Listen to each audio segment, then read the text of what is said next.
first group of organic compounds we're going to talk about are my favorite, the carbohydrates. Carbohydrates are called carbohydrates, carbo for carbon, hydrate for hydrogen, and 8 for oxygen. And they roughly have a ratio of carbon, hydrogen, and oxygen, 1 to 2. So if you look at glucose, which is our common monosaccharide, our single sugar unit, C6H12O6. So 1 to 2 to 1 ratio. That's where they get that number. You've got basically 3 categories of carbohydrates. A monosaccharide is a single sugar unit. A disaccharide is when you put 2 sugars together. And a polysaccharide basically means many sugars. And so you've got a whole bunch of these single little hexagon-shaped things put together into polysaccharides. Disaccharide, 2. Di means 2, mono means 1, poly means many. So 1 sugar, 2 sugars, many sugars. Glucose is our major monosaccharide. Carbohydrates are mainly used as energy sources in our body. And it's kind of funny. If you have glucose sitting in a bottle on the counter, it's in what we call the linear form. It's in this straight chain form. But when you put glucose in water, or any of the monosaccharides in water, they change into this ring form. And so a lot of times when, in your textbook or in my notes even, you'll see something that's like this. That's just kind of shorthand for a sugar, a monosaccharide. And so if you had a little atomic ball and stick model, this is what it would look like. This would be the linear form, and this would be carbon, carbon, carbon, carbon, carbon, carbon. And this is the ring form. Now, glucose is the monosaccharide that our body uses most easily.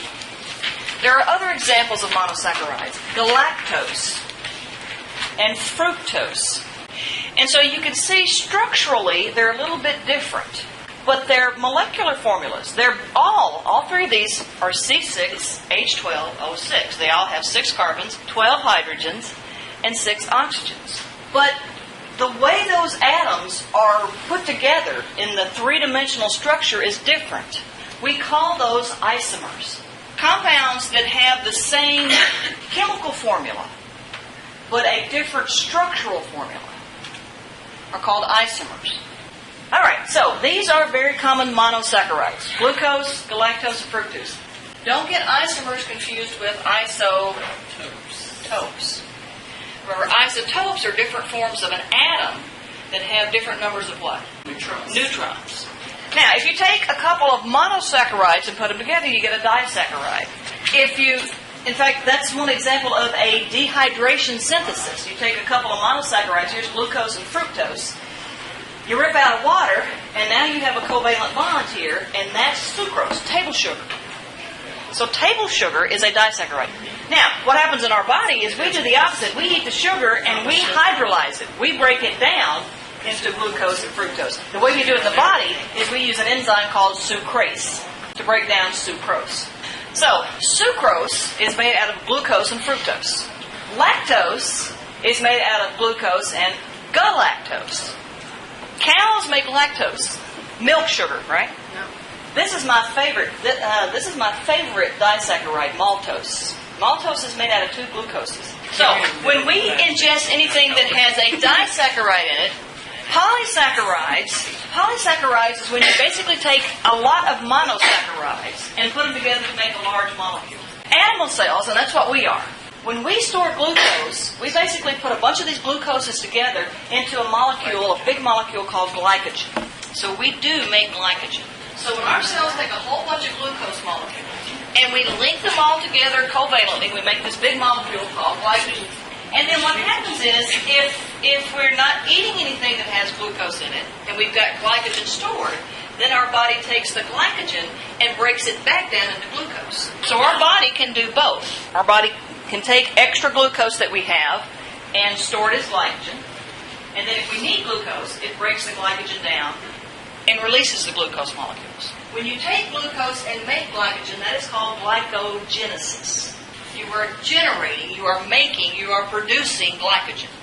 When you break the glycogen down, when you start ripping the glucoses off of the glycogen, that is called glycogenolysis, glycogenolysis. You're breaking it apart. Now, our bodies can't store an infinite amount of glycogen. They can only store a certain amount of glycogen. In fact, there are only two in the body, or two types of places in the body that can store glycogen. The liver can store glycogen, and your skeletal muscle cells. Those are the two places that we store glycogen.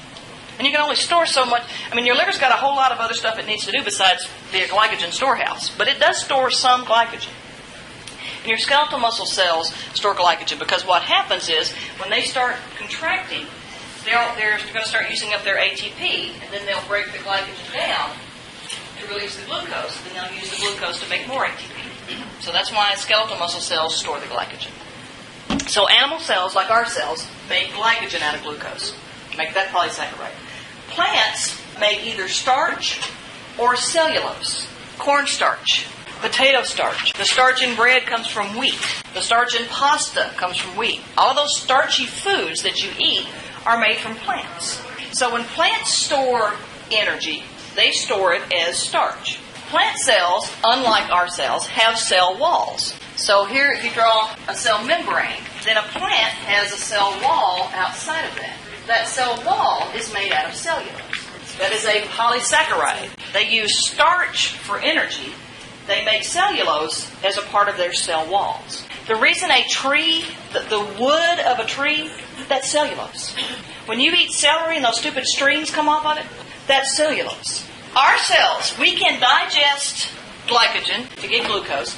We can break down starch to get glucose. When we eat starchy foods, what we do is we break that starch down to get glucose. Our cells, our digestive system cannot digest cellulose. But it's actually important that we eat cellulose, even though we don't digest it. Cellulose is what we call fiber. You need to have enough fiber in your diet. If you don't eat enough fiber, your stool gets hard. If you eat too much fiber, it runs through there very quickly. When you eat food that has fiber in it, what that does is it stimulates the intestinal cells to secrete more mucus, which keeps everything moving along like it should. You eat too much fiber, it moves along too quickly. You don't eat enough fiber, it gets stuck. You need fiber to help your digestive system, but not too much. But the right amount of fiber to help the digestive system work like it's supposed to. So they say eat fiber-rich foods. Eat celery, eat broccoli, eat those plant materials, because that's where the fiber is. Now, there's also another reason you eat high-fiber foods. Anybody know? If you have high cholesterol, they say eat oats, eat fiber-rich food, right? Oats lowers your cholesterol, right? Oats aren't magic. Oats don't go in there and eat up your cholesterol. Oats make you poop. The only way to get rid of cholesterol that is in your body is to poop it out. Now, the Quaker Oat commercial is not going to say this. Eat oats, poop more, lower your cholesterol. Because the more fiber you eat, the more poop you make, the more cholesterol you flush down the commode. Because we don't digest that fiber.